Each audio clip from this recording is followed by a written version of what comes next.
Kanal izləyicilərimiz, bu günləri sizə Mehdabad qəsəbəsində belə bir 3 sotun içində tikilmiş kubçalı 2 mərtəbəli evimizi sizə təqdim edirəm.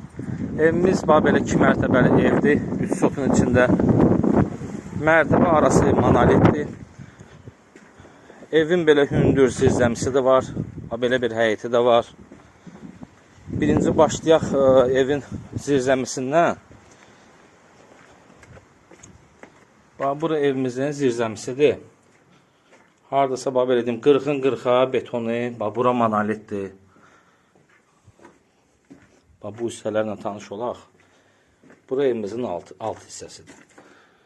Hər tərəfdən də balaca, belə deyim də, pəncərə qoyulub.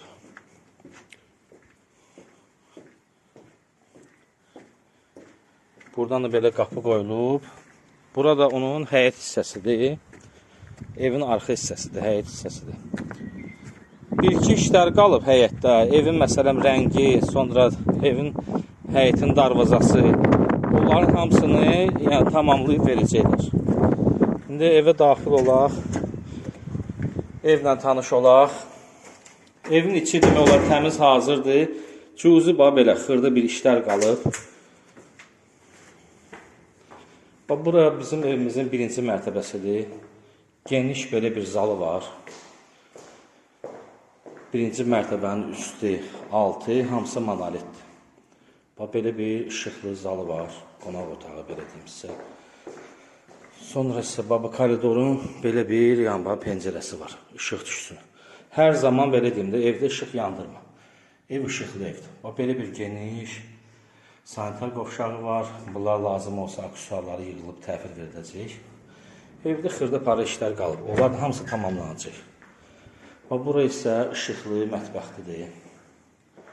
Öz həyətinə baxır pəncərəsi.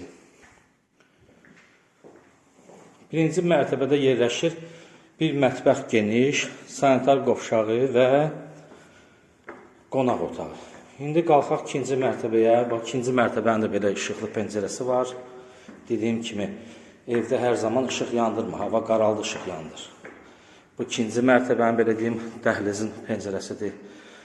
Sonra bura bir yataq otağıdır. Öz həyətinə baxır. Belə bir rozetkalar, zadlar, hamısı bağlanıb, təhvil veriləcək. Kombi sistemi də çəkilib.